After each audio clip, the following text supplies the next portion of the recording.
Get ready to uncover some of the strangest, most eyebrow-raising customs and unwritten rules hiding beneath the surface of Medellin, a city that used to be infamous for crime, but now flashes its warm, vibrant culture to the entire world. We're diving into 12 jaw-dropping taboos that might leave you both shocked and fascinated. Forget the brochure-perfect images. Today's countdown will explore real rumors, quirky behaviors, and even a few unproven claims that turn Medellin into one of Latin America's most intriguing places. Taboo #12. Offensive hand gestures or words in Colombian Spanish. Medellin is a city brimming with life, color, and the musicality of Colombian Spanish, a unique dialect sprinkled with slang and expressions you won't often find in a textbook. But as with many places around the globe, a few innocent-looking gestures or words can spark big misunderstandings. If you come from a culture where you talk with your hands constantly, or you're used to spouting casual English phrases everywhere you go, you might be surprised by how differently paisas, the people of Medellin, interpret certain signals. One of the most notorious examples is the simple beckoning gesture, where you curl your index finger repeatedly to say, "Come here." In various parts of Colombia, including Medellin, some folks see this as rude or demeaning, similar to how you might summon a dog. It's a subtle difference that can catch a visitor off guard. The polite approach is to raise your entire hand, palm up, and gently wave all your fingers, or just say "vení," the informal "come here" in Colombian Spanish, while nodding your head. But if you repeatedly crook your index finger, you could get weird looks, or even a scolding from an older local who finds it offensive. Another well-known pitfall lies in certain slang words. In many Spanish-speaking countries, a phrase like "¿Qué quieres?", meaning "what do you want?", can be direct but harmless. In Medellin, though, how you intonate or how directly you ask a question can make you sound aggressive. Paisas tend to add a little warmth. "¿Qué necesitas, parcero?" or "¿En qué te ayudo, pues?" might come across as friendlier. Speaking of parcero, it's a local term of endearment akin to buddy or pal, but it carries nuances. Overusing it or applying it in a sarcastic tone might land you in an awkward spot, as if you're trying too hard to sound local. Hand signs can be just as tricky. The OK sign, thumb and index finger touching in a circle, might pass unnoticed in Bogota or Cartagena, but some older folks in Medellin interpret it as dismissive or even borderline insulting. The reaction you'll get can vary, but enough online travel tales mention uncomfortable run-ins due to that tiny circle of your fingers. And don't forget the CH-TH-TH sound people sometimes use to get someone's attention. It might be normal in certain contexts, but it's considered rude by many paisas, especially if you do it to service workers. It's like you're calling a cat rather than addressing a fellow human. Adding to the confusion is that these taboos aren't written in stone. Younger generations are more exposed to global media, so they may shrug off some gestures as no big deal. However, if you happen to strike up a conversation with an older cab driver or a conservative abuela, it's best to keep your gestural repertoire simple. The general vibe in Medellin is warm and friendly, so slip-ups usually won't lead to massive confrontations. But if your timing is unlucky, a single mistaken gesture can turn an everyday chat into a tense moment. One rumored story floating around is about a tourist who was happily snapping photos in a traditional coffee shop and signaled the barista to come over using the single finger "come here" sign. Supposedly, the barista sternly refused service, muttering something about falta de respeto, lack of respect. Though it's hard to confirm if that really happened, it highlights the potential friction. So, if you want to soak up the good vibes in Medellin without ruffling feathers, learn a few polite expressions, pay attention to body language, and remember that a friendly smile often speaks louder than any fancy hand gesture. Taboo #11. Inappropriate use of parcero and other slang. Medellin Spanish has a musical rhythm, punctuated by local slang that can sound both endearing and mysterious to first-timers. Parce, or parcero, parcera, is one of the city's most iconic terms, roughly translating to buddy, friend, or mate. You'll hear it everywhere, on the metro, at fruit stands, in bars, and even in professional workplaces, among colleagues who share a certain camaraderie. That said, not all parcero usage is created equal, and foreigners who throw it around too liberally might stumble onto taboo ground. Imagine walking into a tiny neighborhood eatery and greeting the elderly woman behind the counter with, "¿Qué más, parcera?" Roughly, "What's up, buddy?" Although you mean well, she might find it too informal, especially if she's used to more respectful greetings like "señora." Age, context, and tone matter a lot here.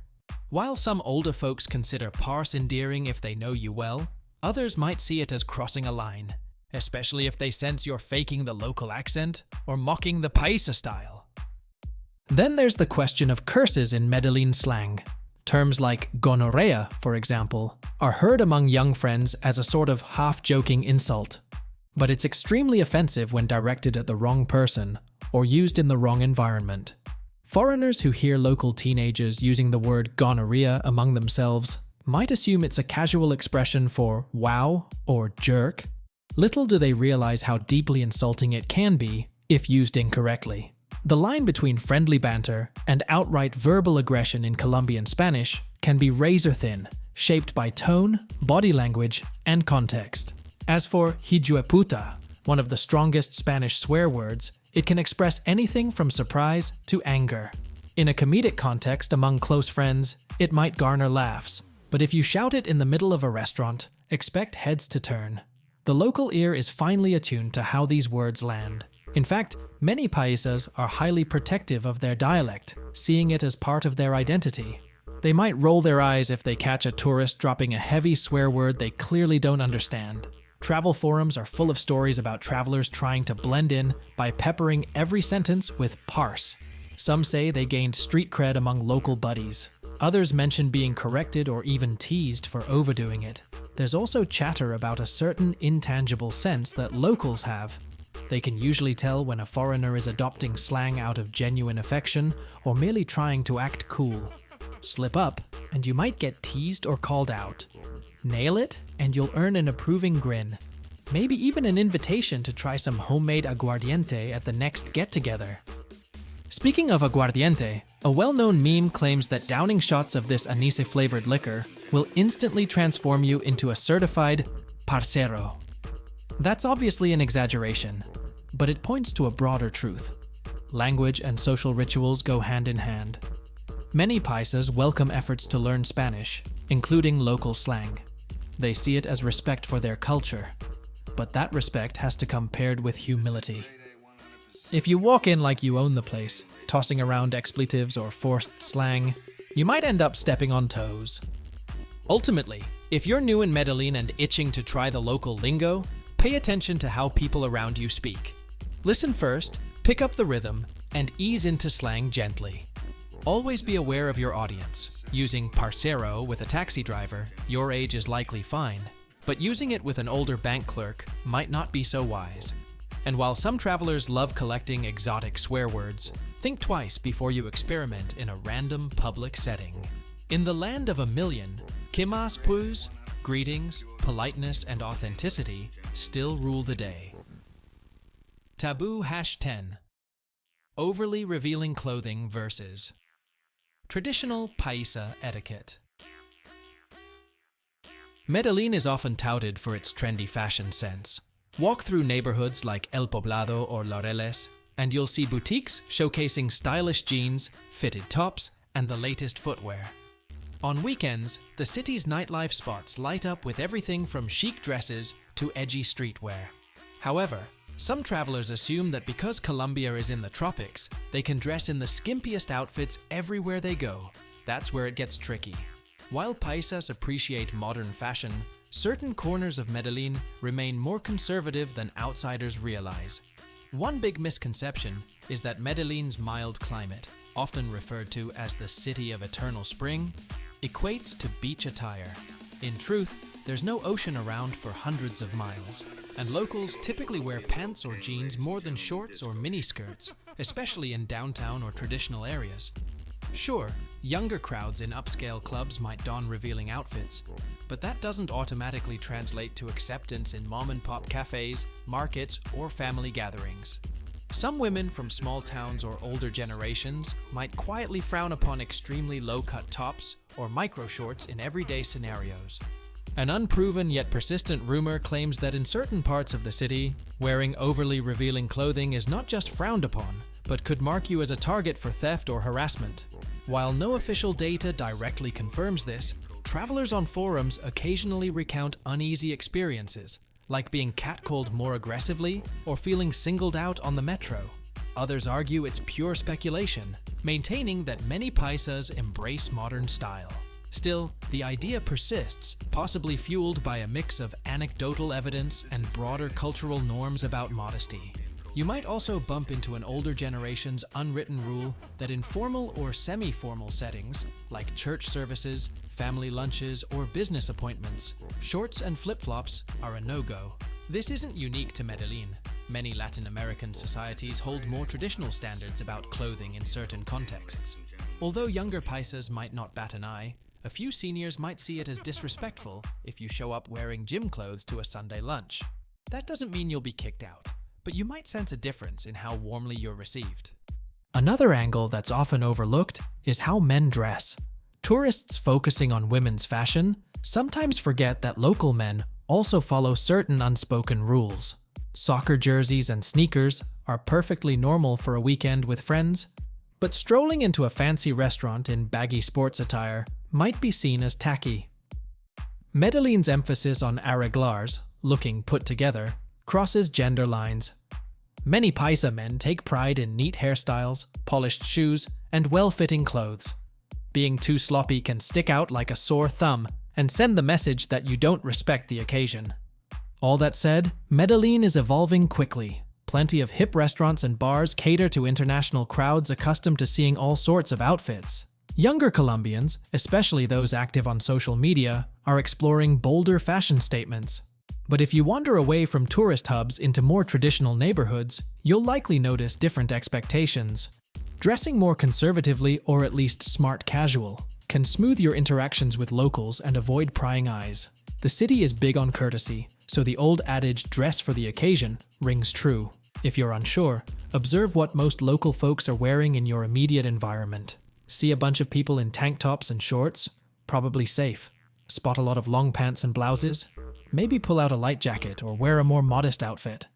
Medellin's climate might let you get away with lighter clothing, but courtesy still shapes everyday life. Balancing comfort and style with local norms will help you blend in and avoid raising eyebrows for all the wrong reasons. Taboo. Hash. 9. Assuming safety or danger without local insight. Mention Medellin to folks who haven't visited, and they might conjure images of the 1980s or 1990s, a time when the city's name was almost synonymous with violence, drug cartels, and endless headlines about Pablo Escobar. These days, Medellin has drastically changed. Innovative urban projects, an award-winning metro system, and community programs have transformed it into a beacon of renewal. But here's a hidden taboo. Many locals bristle at foreigners who either continue to see Medellin as a den of crime, or on the flip side, assume it's now perfectly safe without any caution. Let's start with those who still believe Medellin is stuck in the days of the narcos. If you stroll around telling locals how shocked you are that you're not seeing shootouts in the streets, expect some real side-eye. Residents have worked hard to shake off that era's stigma, so hearing foreigners harp on about it can feel disrespectful. Some paisas may politely smile and correct you. Others might not be so diplomatic, perceiving your comments as ignorant or rude. Overcoming the city's troubled past is a source of pride, and fixating on the old stereotypes can be a sensitive subject. On the flip side, it's equally taboo, and sometimes downright dangerous, to act as though Medellin is some squeaky clean utopia. True, homicide rates have dropped dramatically from their historic peaks, but that doesn't mean you should wander around with your smartphone out in a lonely alley at 2 a.m. or casually flash wads of cash in a crowded market. Tourists who ignore common-sense safety measures can annoy locals who are well aware that petty crime and occasionally serious incidents still occur. They might view you as naive or as someone who's trivializing the real challenges their city continues to face. Online, you'll find conflicting anecdotes. Some travelers post glowing reviews. "I've walked around El Centro at midnight and never felt safer." Others share horror stories of being pickpocketed on the metro or hustled by fake police officers. The reality is more nuanced. Neighborhoods vary in safety levels. El Poblado, Laureles, and Envigado are generally considered safer, while certain areas in the city's outskirts or comuna districts may require local guidance. Neither extreme, treating Medellin like a war zone nor strolling around with zero caution, accurately reflects the day-to-day reality for most residents. Locals might not say it directly, but there's an unspoken expectation that foreigners educate themselves a bit before arriving. If you have a conversation with a paisa and gush about how unbelievably perfect Medellin is now, they may feel you're overlooking their ongoing struggles, unemployment, social inequalities, or the remnants of organized crime that still exist beneath the city's glowing reputation. On the other hand, if you're paranoid and constantly ask, "Is it safe here?" you might offend people who see your apprehension as outdated or insulting. The tension around these perceptions may also tie in with local tourism efforts. Medellin has become a magnet for digital nomads, language learners, and travelers in search of the real Colombia. While city officials highlight success stories, like outdoor escalators in Comuna 13 or the bustling startup scene, locals sometimes roll their eyes when visitors treat these improvements like Disneyland rides. Picture a foreigner exclaiming, "Wow, the cable car is so safe! I thought I'd get mugged." That's a cringe-worthy moment for many people who take the cable car daily, just to commute to work. In the end, it boils down to respect and awareness. Medellin has indeed moved leaps and bounds beyond its troubled history, but it's not a fairy tale city immune to crime. Residents want visitors who strike a balance, appreciate the transformation, but remain grounded enough to see the city's complexities. Recognizing that balance, rather than swinging to extremes, is one big step toward forging genuine connections with paisas and understanding their complicated, beautiful home. Taboo hash. 8. Mentioning Pablo Escobar as a tourist attraction. For outsiders, the name Medellin might still be inseparable from Pablo Escobar, the infamous drug lord who terrorized Colombia in the 1980s and early 90s. He's been the subject of countless documentaries, movies, and that Netflix series Narcos, which catapulted his story to global fame. But here's the reality check. Inside Medellin, bringing up Escobar as some sort of cool or edgy tourist draw can be seen as deeply insensitive and is often regarded as a hard no. Locals who lived through that era, and even those who grew up in its aftermath, bear the scars of violence that left thousands dead and entire neighborhoods traumatized. The city's streets are filled with people who lost relatives, friends, or their own sense of security. So, when a tourist arrives and starts asking, "Hey, can I do an Escobar tour?" or excitedly references the Netflix portrayal, some paisas feel it's glorifying a man who inflicted real horror. While certain tour operators do offer narco tours, a chunk of the population frowns upon these, seeing them as exploitative or trivializing a painful chapter in Medellin's past. It's not just about being polite, it's about recognizing that for many residents, the mention of Escobar resurrects trauma. Some older generations can't look back on those times without recalling car bombs, kidnappings, and fear for their families.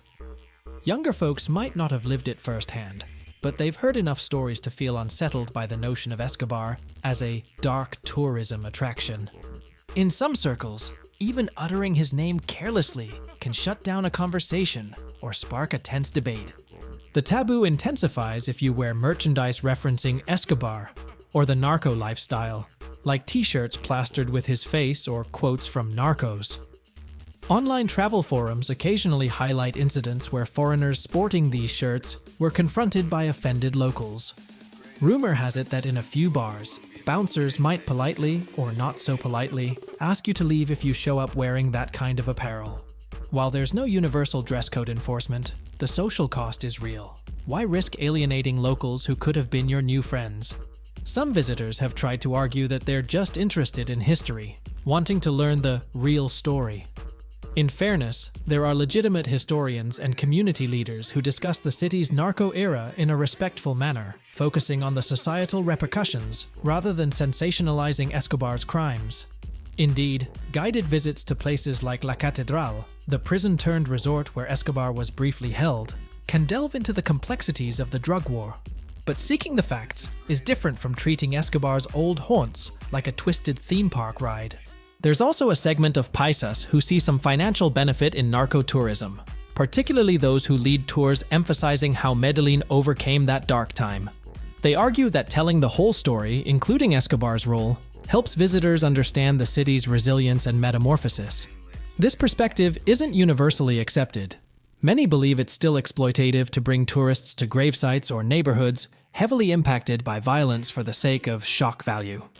Ultimately, navigating this taboo means treading lightly around a painful piece of Medellin's history. If you're genuinely curious about the city's past, approach it with empathy and caution. Listen to what locals have to say about their experiences. Avoid making flippant jokes or wearing references that glamorize the narco lifestyle.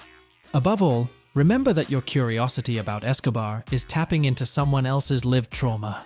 And that's not something to treat lightly, especially if you want to form a genuine connection with the people who call Medellin home. Taboo hash 7. Political discussions and sensitive social issues. Colombia has a storied history of political upheaval, conflict, and peace negotiations. Though Medellin stands out as a place of transformation, you'll soon find that politics here can ignite intense debates. Diving blindly into discussions about Colombian presidents, the FARC, the paramilitary legacy, land reforms, or ongoing peace processes can push you into risky conversational territory, especially if you're a foreigner without a nuanced grasp of these issues. Why the tension? Because for decades, Colombia endured an internal conflict that seeped into nearly every aspect of daily life. Many people in Medellin have personal connections to these struggles. Family members who served in the military, relatives who joined or were victimized by guerrilla movements, or communities torn apart by paramilitary violence. Some folks see the newer peace treaties and social reforms as major victories, while others remain skeptical or have deeply painful memories of broken promises. When a wide-eyed tourist drops a comment like, "Oh, I heard everything is peaceful now, congrats on the peace deal," it can come off as naive or dismissive of the complexities still at play. Adding to the sensitivity is a long-standing distrust of foreign opinions. Historically, outside media often portrayed Colombia in oversimplified ways, either demonizing the country as a war-torn narco-state or painting it as a utopian success story. Both extremes miss the everyday realities of corruption, economic disparities, and local power dynamics that aren't easily fixed by political treaties. So, when someone from abroad wades in with strong opinions or says something like, "I bet Colombia just needs to adopt solutions from my country," it feels condescending and can spark heated pushback. It's not that paisas avoid these topics altogether. Many are open about discussing them among themselves, especially since politics bleeds into everything from healthcare to education to land ownership. But there's an unspoken rule that if you haven't lived through the struggles, your opinions should be tentative at best. Locals might share their perspectives if asked politely, but if you come off as though you're lecturing or trivializing their pain, the conversation can shut down quickly. Some travelers recount witnessing family feuds erupt around the dinner table over a single mention of a controversial politician. Others say they were politely told to change the subject once people realized a foreign guest was present. The vibe can change drastically from one social circle to another, and you never know who might harbor strong feelings about ex-presidents, government policies, or the demobilization of guerrilla fighters. Even among young, progressive Colombians, opinions can be split about how best to move forward. Rumor has it that certain expats living in Medellin, excited about local activism, joined political demonstrations without fully understanding the context. In some cases, they faced backlash for performative activism, with locals accusing them of co-opting Colombian struggles just to look woke on social media. While not widespread, these stories underscore that meddling in local politics without depth can be perceived as disrespectful. People who carry scars from the conflict won't appreciate foreigners using their experiences as a touristy photo op. If you genuinely want to learn about Medellin's political and social landscape, tread carefully. Listen more than you speak. Ask open-ended questions. What was it like growing up here during that time? Or, how do you feel about how the city has changed? Show genuine empathy for the variety of opinions you might hear, And if you sense someone is uncomfortable, or the room's mood shifts, gracefully move to a lighter topic. Medellin has a wealth of uplifting stories, like community-led art initiatives, entrepreneurial growth, and cultural events that offer plenty of conversation fuel without poking old wounds. Balancing curiosity with respect is key to navigating the city's deep political waters. Taboo hash. 6. Nightlife boundaries. Beyond reggaeton and salsa. Ask anyone what Medellin's nightlife is like, and they'll probably mention pulsing reggaeton, salsa beats, and busy bars that keep the energy going till the early morning hours. Places like El Poblado and Parque Lleras are famous for drawing both locals and foreigners in search of a good time. But when it comes to partying in Medellin, there are unspoken boundaries that first-time visitors might not realize until they cross them, and by then, it can be too late. One big faux pas is assuming that just because the music is loud and the crowd is lively, you can get away with any behavior. For example, overly aggressive flirting can be a major turnoff and can even be seen as disrespectful, particularly if a person repeatedly says they're not interested. Latin cultures can be warm and affectionate, but that doesn't mean free license for unwelcome touching or drunk intrusions. Some clubs have bouncers who pay close attention to how foreigners interact with local women, and you might get a swift escort out if you overstep. Meanwhile, certain paisa women aren't shy about publicly calling someone out if they feel disrespected. Then there's the topic of controlling your alcohol intake. Aguardiente flows like water at many parties, and shots can pile up quickly.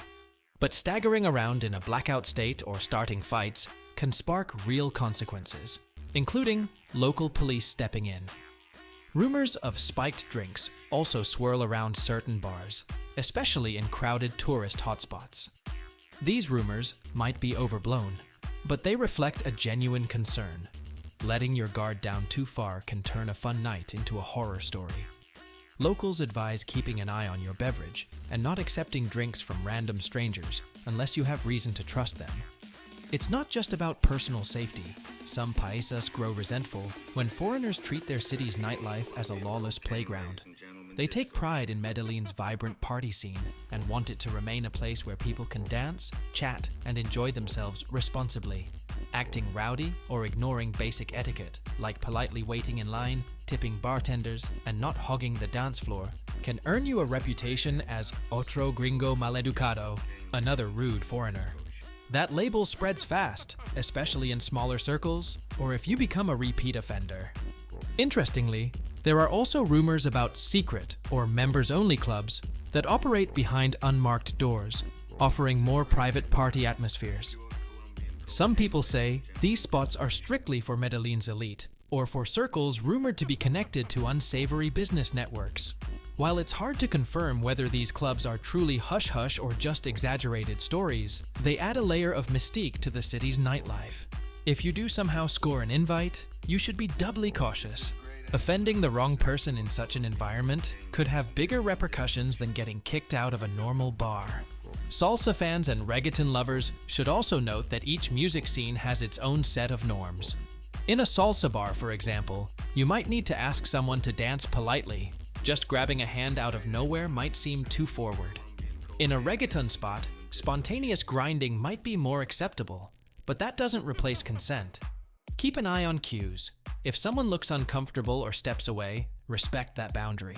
Medellin's party culture thrives on mutual enjoyment, not a free-for-all. If you remember only one golden rule, let it be this. Medellin's nightlife is about shared energy and connection.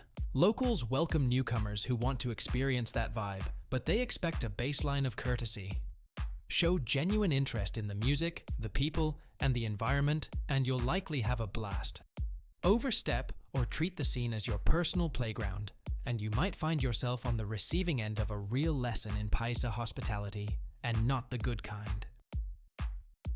Taboo hash. 5. Venturing into vulnerable neighborhoods without local guidance. Medellin's push for urban renewal has turned many once marginalized neighborhoods into spaces of art, culture, and community projects. A prime example is Comuna 13, now famous for its striking graffiti, colorful escalators, and vibrant street performances. But even with these transformations, not every neighborhood is set up to welcome random tourists wandering in with cameras. Heading into certain comunas or outskirts without any local know-how can be risky, both for your safety and for the residents' privacy. There's a fine line between cultural curiosity and poverty tourism. Some visitors barge into lower-income areas, hoping to snap dramatic photos or boast about seeing the real Medellin. Locals often find it exploitative when foreigners treat their daily life as an exotic spectacle. Numerous social media posts detail experiences of tourists who waltzed into hillside neighborhoods acting like they were on safari, only to be met with cold stares or even angry confrontations. Though not everyone reacts negatively, the disrespectful vibe can weigh heavily on communities trying to shake off decades of tough living conditions.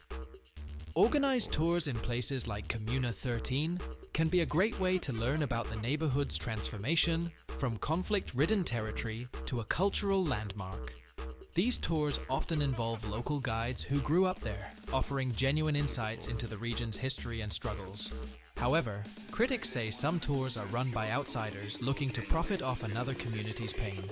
Conflicting rumors swirl about how much of that tour revenue actually goes back into local development, or if it just lines the pockets of opportunistic agencies. Verifying a tour's ethical credentials can be challenging, so do your research before booking. Safety also remains a concern in certain areas.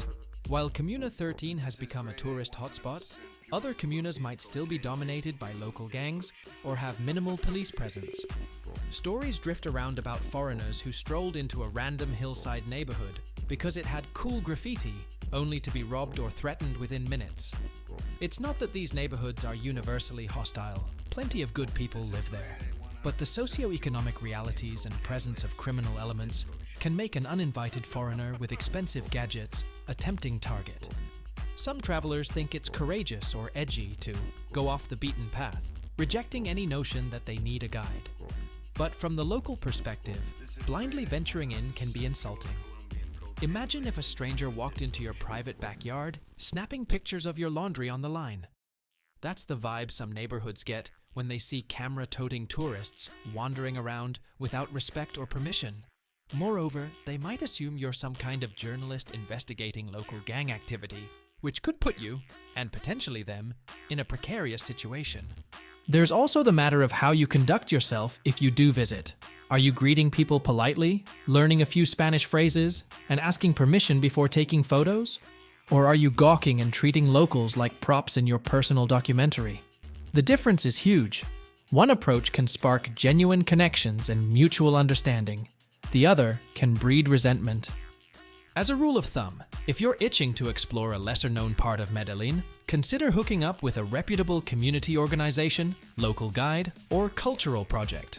Many nonprofits host events or volunteer programs that allow visitors to engage with neighborhoods in a more respectful way. You might help paint a mural, participate in a dance workshop, or learn about local history from the residents themselves.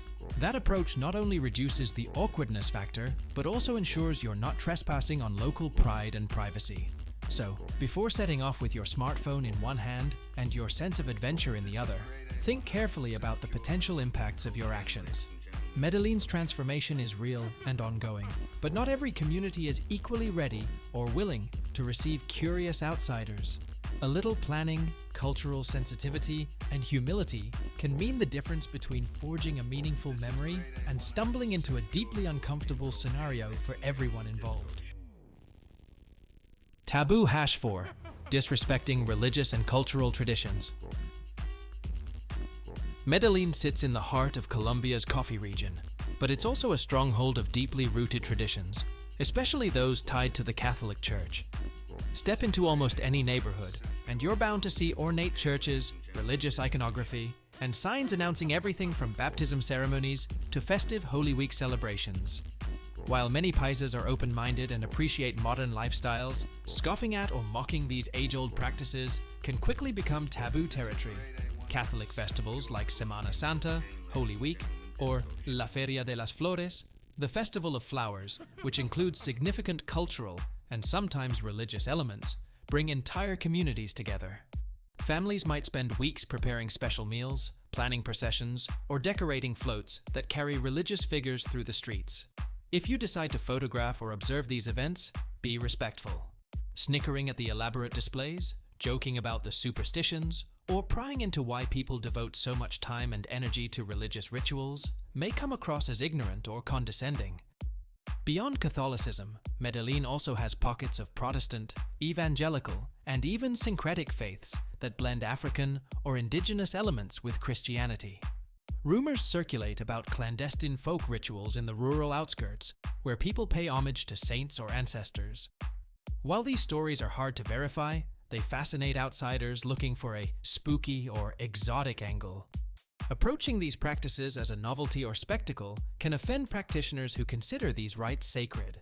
You might stumble upon an animal sacrifice tradition or a candlelit ceremony in a remote community.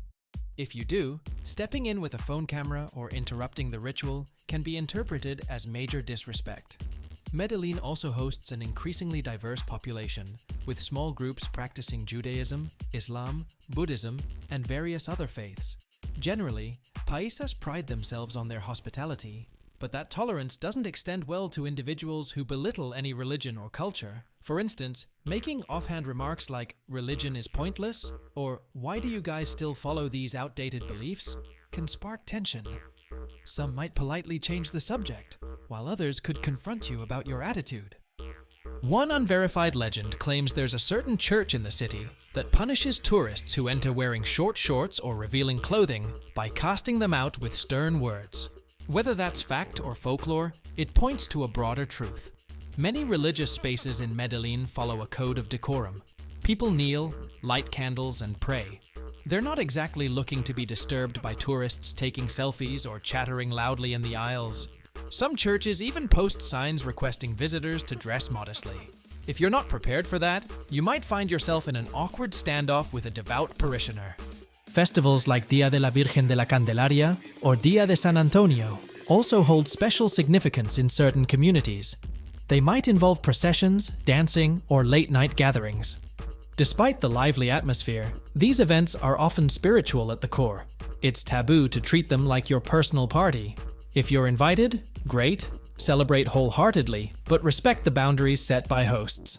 Don't show up wasted or dismiss the religious significance. Doing so can lead to a frosty reception. Occasionally, foreigners post flippant social media content, mocking local customs, thinking it's funny or edgy. Screenshots of these posts sometimes circulate among paisas, causing collective irritation, or, in some cases, calls to confront the person. While that might seem extreme, it underscores how much pride Medellin's residents take in their faith and traditions. They might be open to questions. Some folks enjoy sharing the stories behind their devotions, but an attitude of belittling or exoticizing them rarely ends well. Ultimately, religious and cultural traditions form a crucial thread in Medellin's social fabric, linking generations and shaping community identity.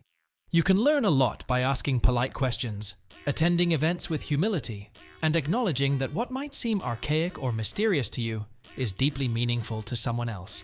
Showing that kind of respect paves the way for genuine cultural exchange rather than awkward or offensive encounters. Taboo hash 3. Personal space and overfamiliar gestures. Colombians, and paisas in particular, are often described as warm, friendly, and quick to flash a smile.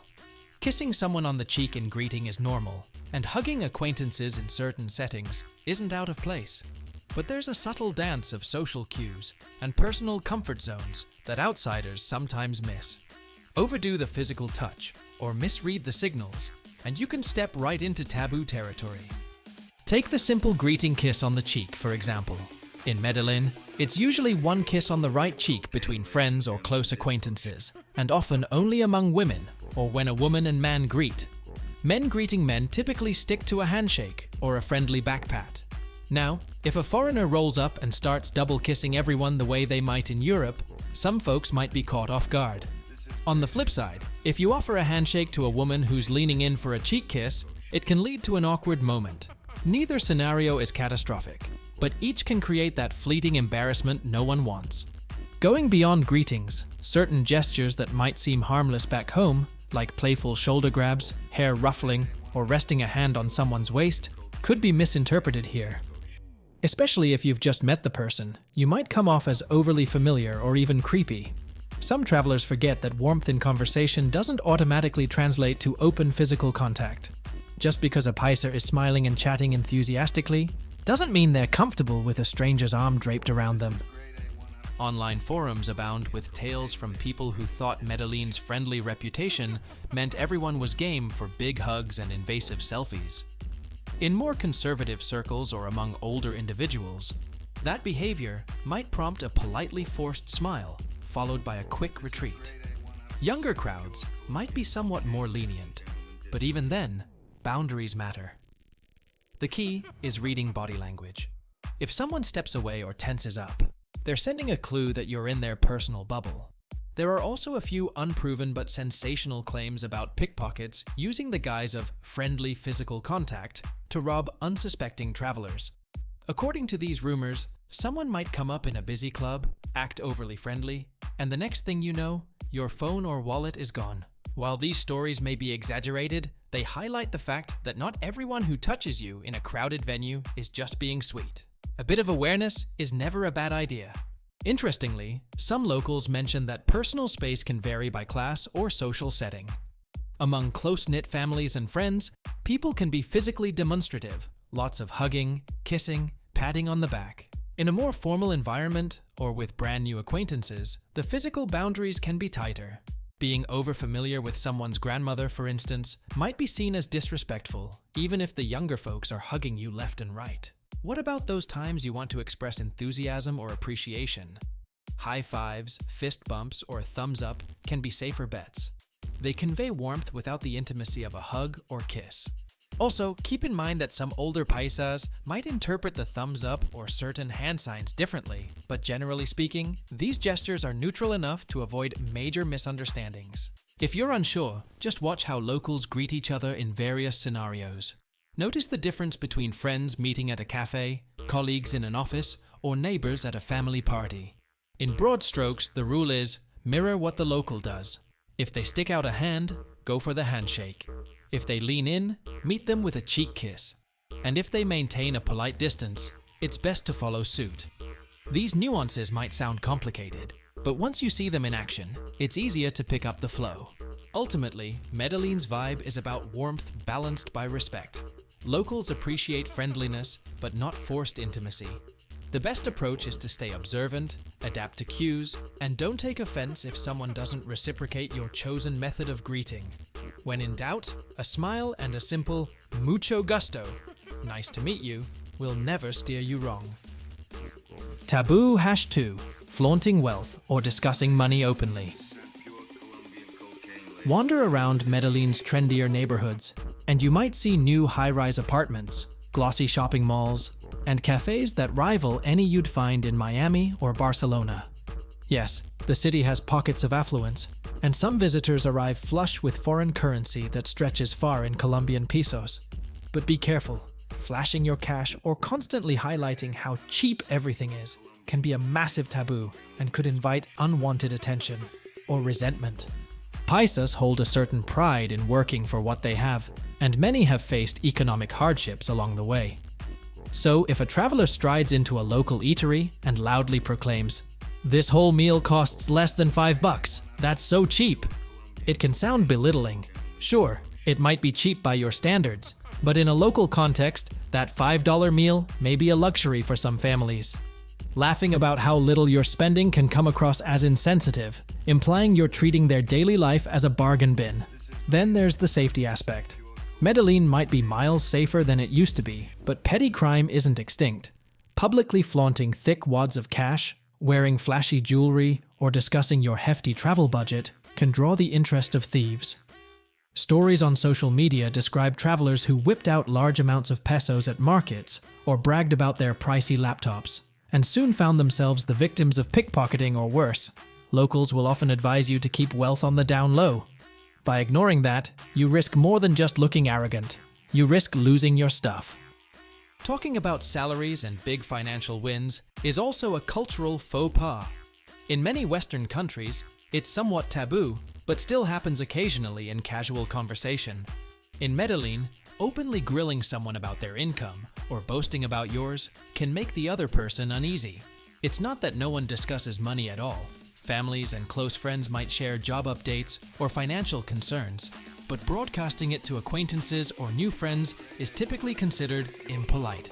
Rumors abound about certain bars or upscale restaurants in El Poblado that charge foreigners more if they suspect they're loaded.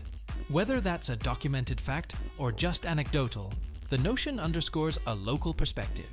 If you flaunt your wealth, don't be surprised if someone tries to profit from it. Some travelers say they've been quoted special prices for certain items after bragging about how much money they had.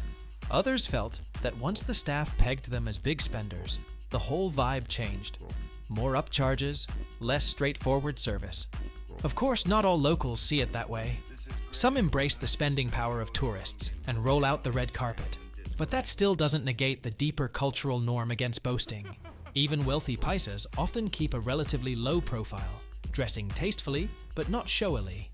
A rumor claims that certain upscale neighborhoods maintain unspoken dress codes to avoid standing out as potential targets. That might be an exaggeration, but it speaks to a real undercurrent of caution around wealth display. Another angle is tipping.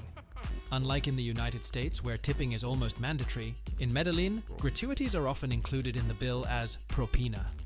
Some foreigners either over-tip wildly, thinking they're being generous, or they tip nothing at all, not realizing locals expect a moderate extra. Being informed about local tipping customs, usually around 10%, shows cultural sensitivity and helps you avoid accusations of arrogance or stinginess. At the end of the day, it's smart to keep your finances discreet. Sure, enjoy that artisanal coffee or a fancy dinner if it fits your budget, but there's no need to rave publicly about how dirt cheap it is. Respect that many paisas are proud of their city's progress, yet remain sensitive to issues of class disparity. And if you do want to indulge in some luxury, do it quietly. The best way to blend in is to appreciate Medellin's offerings without turning them into a personal Vanity Fair. Taboo #1. Misrepresenting or trivializing the city's transformation story. Medellin's transformation from a crime-ridden urban war zone to a beacon of civic innovation is practically legendary. Cable cars now connect once isolated hillside neighborhoods to the city center. Public libraries and art centers pop up in places that were once no-go zones. Comuna 13 brims with vibrant murals instead of bullets. Many locals speak with pride about how far Medellin has come. But that hard-won pride reveals the city's most significant taboo, reducing this transformation to a simplistic success story, or worse, treating it like a trendy marketing slogan. Some outsiders arrive and proclaim, "Medellin is the next Silicon Valley of South America," or "It's so incredible how the city just magically changed." Locals appreciate the admiration, but might cringe at the oversimplification. That metamorphosis was anything but magical. It was messy, involved countless grassroots efforts, community collaborations, and yes, government initiatives that sometimes failed before succeeding. People lost their lives in the process. Entire communities had to trust new systems after years of betrayal. Trivializing that struggle into a neat, rags-to-riches narrative overlooks the sacrifices and ongoing issues that remain unsolved. Then there are those who treat Medellin's history as a pop culture curiosity, linking it solely to narco-dramas and ignoring its deeper cultural, social, and political layers. These folks stroll through Comuna 13, snapping selfies with graffiti and exclaim, "Wow, it's so colorful now," completely missing the significance behind each mural, which might symbolize a personal story of loss, hope, or resistance. Some rumor-laden tours even spin sanitized versions of the city's past, focusing on tourist-friendly highlights while glossing over the fact that violence still flares up in certain neighborhoods.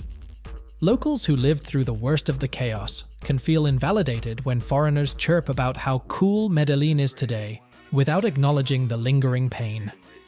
Sure, it's a remarkable place, boasting cutting-edge architecture, tech startups, and a dynamic nightlife scene.